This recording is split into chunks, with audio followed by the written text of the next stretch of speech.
नमस्कार दोस्तों, welcome to SSN IAS MPPSC classes Bhopal. आज का हमारा टॉपिक है भारतीय संविधान के संघात्मक लक्षण, उनके महत्व एवं चुनौतियां। Federal feature of Indian constitution, importance and challenges.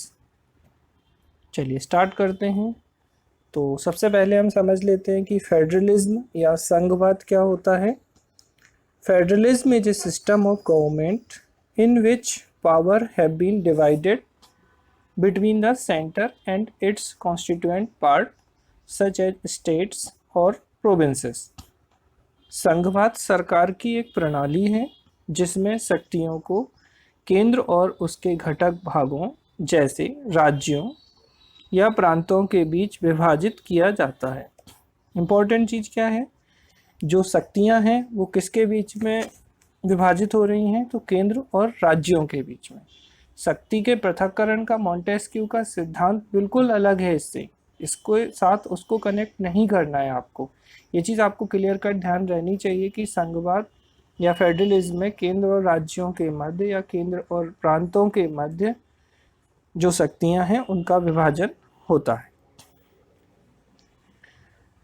There are two types या two kinds of federation.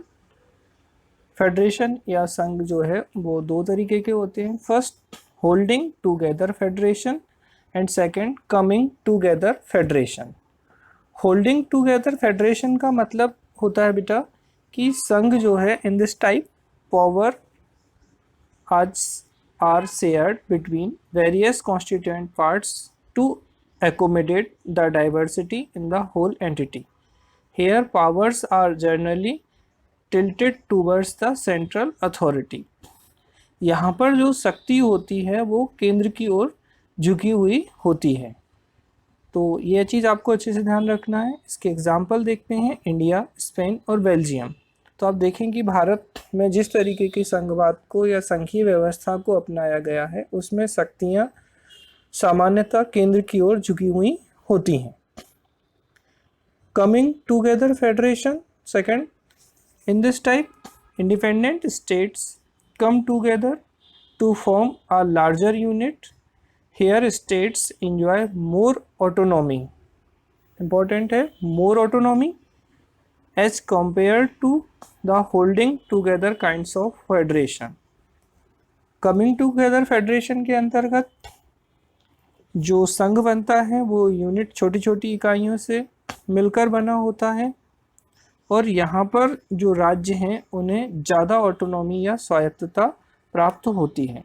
Example देख लेते हैं हम, यूएसए, ऑस्ट्रेलिया, स्विट्जरलैंड, इसके एग्जाम्पल हैं। तो याद रखिएगा कि इंडिया का फेडरेशन किस तरीके से है, तो होल्डिंग टुगेदर फेडरेशन के अंतर्गत आता है। Next, federal features. अब हम बात करेंगे संघीय लक्षणों के। तो आपको यहाँ पर संघीय लक्षण समझने से पहले सबसे इम्पोर्टेंट चीज़ जो याद रखनी है कि संघीय लक्षण होते क्या हैं। संघवाद समझा आपने, केंद्र और राज्य या केंद्र और प्रांतों के मध्य शक्तियों का विभाजन। तो ऐसे लक्षण जो शक्तियों के विभाजन को शो करते हैं, प्रदर्शित करते हैं, वो संघीय लक्षण के अंतर्गत आएंगे। इनके अंतर्गत हम देखते हैं, सबसे पहला है रिटन कॉन्स्टिट्यूशन, लिखित संविधान। तो लिखित संविधान जो है एक संघीय लक्षण है। Next, supremacy of the constitution, संविधान की सर्वोच्चता।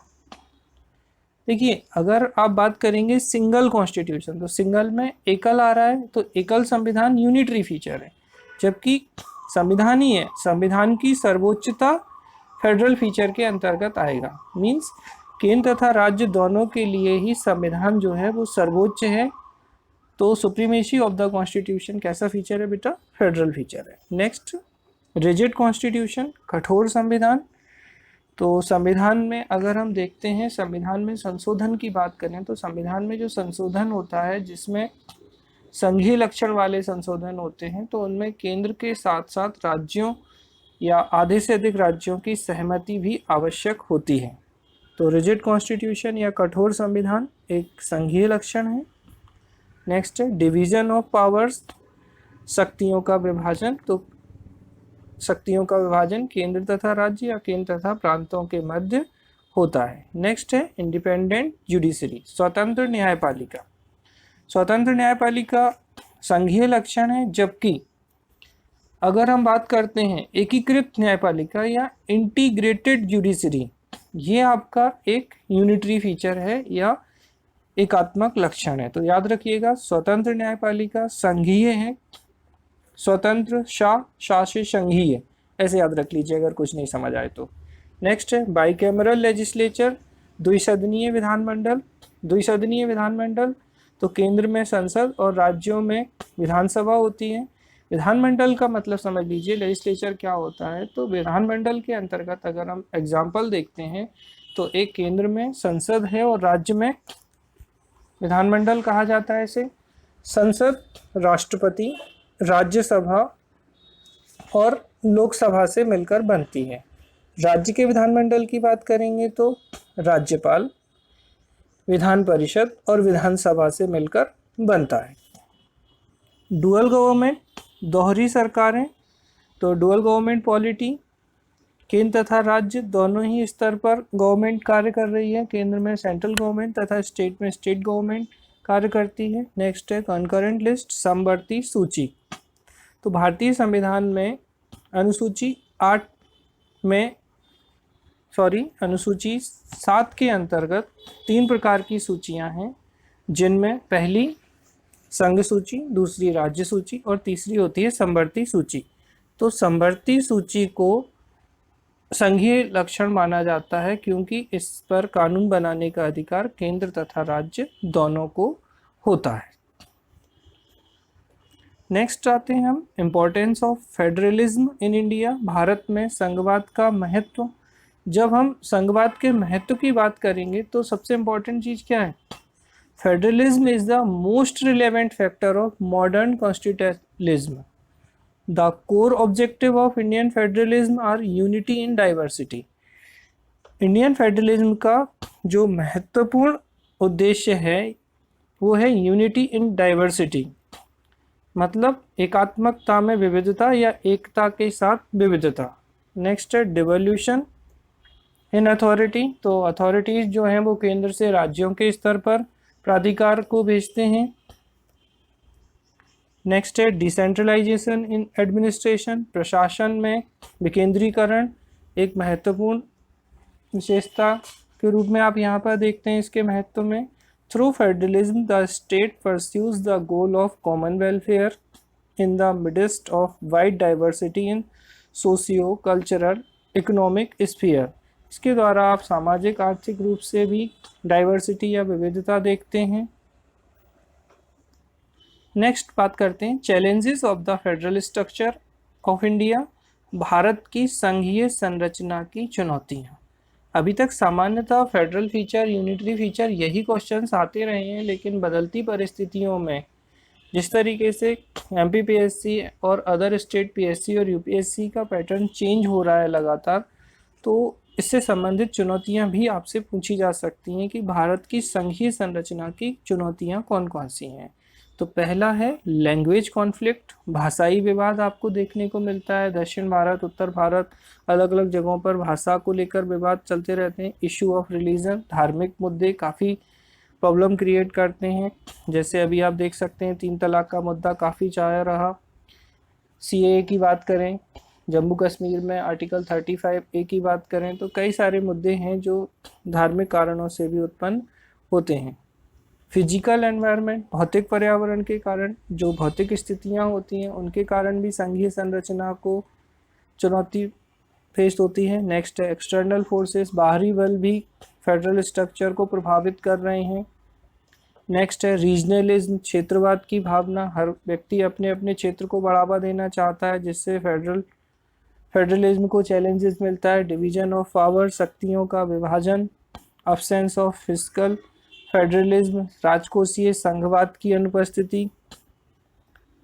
अनइक्वल रिप्रेजेंटेशन ऑफ यूनिट्स, इकाइयों का असमान प्रतिनिधित्व, जो भी राज्य रूपी इकाइयां हैं उनको अलग अलग प्रतिनिधित्व दिया गया है, तो ये भी एक बड़ी चुनौती हो जाता है। सेंट्रलाइज्ड अमेंडमेंट पावर, केंद्रीकृत संशोधन की शक्ति, तो संविधान में संशोधन की शक्ति केंद्र में निहित है, ये एक चुनौती है। The indestructible union with destructible units, विनाशी राज्यों का अविनाशी संघ, ये भी एक महत्वपूर्ण चुनौती के रूप में आता है। ऑफिस ऑफ द गवर्नमेंट, राज्यपाल का पद, आपको पता है इससे संबंधित कई विवाद सामने आए हैं। और रणजीत सिंह सरकारिया आयोग ने राज्यपाल के पद को काफ़ी विवादित बताया है। केंद्र राज्य संबंधों में इस समिति के द्वारा राज्यपाल से संबंधित कई सारे सुझाव भी दिए गए हैं। ये एक इम्पॉर्टेंट क्वेश्चन है जो पूछा गया है कि सरकारिया आयोग या सरकारिया कमीशन किससे संबंधित है, तो ये रणजीत सिंह सरकारिया हैं जो कि केंद्र राज्य संबंधों, सेंट्रल स्टेट रिलेशंस से संबंधित हैं। Next, single constitution and citizenship, एकल संविधान एवं नागरिकता एक महत्वपूर्ण चुनौती के रूप में दिखाई देती है। नेक्स्ट है इंटीग्रेटेड सर्विसेज, एकीकृत सेवाएं जैसे आईएएस, आईपीएस, आईएफएस, इनके कारण भी कई बार केंद्र राज्य डिस्प्यूट होने की संभावनाएं बनती हैं। नेक्स्ट है सेंट्रलाइज्ड प्लानिंग, केंद्रीकृत नियोजन की प्रक्रिया काफ़ी कुछ केंद्रीकृत होती है। वर्तमान में नीति आयोग बना दिया गया है योजना आयोग की जगह पर, तो अब थोड़ी सी स्थितियां चेंज हुई हैं और हम कोऑपरेटिव फेडरलिज्म, सहकारी संघवाद की तरफ बढ़ रहे हैं, जिसमें केंद्र तथा राज्यों के मध्य एक दूसरे को सहयोग करने की भावना बढ़ रही है। तो इस तरीके से हमने देखा बेटा कि फेडरल फीचर्स क्या होते हैं, उनके इम्पोर्टेंस क्या हैं और उससे संबंधित चैलेंजेस कौन कौन से होते हैं। अब हम बात करते हैं इससे संबंधित क्वेश्चंस की। तो एक तो डायरेक्टली आपसे फेडरल फीचर पूछा गया, explain the federal feature of Indian constitution, भारतीय संविधान के संघीय लक्षणों की व्याख्या कीजिए। दूसरा जो क्वेश्चन आपसे 3 मार्कर में पूछा जा सकता है, importance of federalism in India, Bharat में संघवाद के महत्व बताइए। और तीसरा जो क्वेश्चन आपसे आने की प्रबल संभावना है वो है challenges of federalism in India, Bharat में संघवाद की चुनौतियाँ। तो इस तरीके से ये आपके मेंस से संबंधित 3 महत्वपूर्ण क्वेश्चन हैं जो आपसे पूछे जा सकते हैं। धन्यवाद, थैंक यू वेरी मच।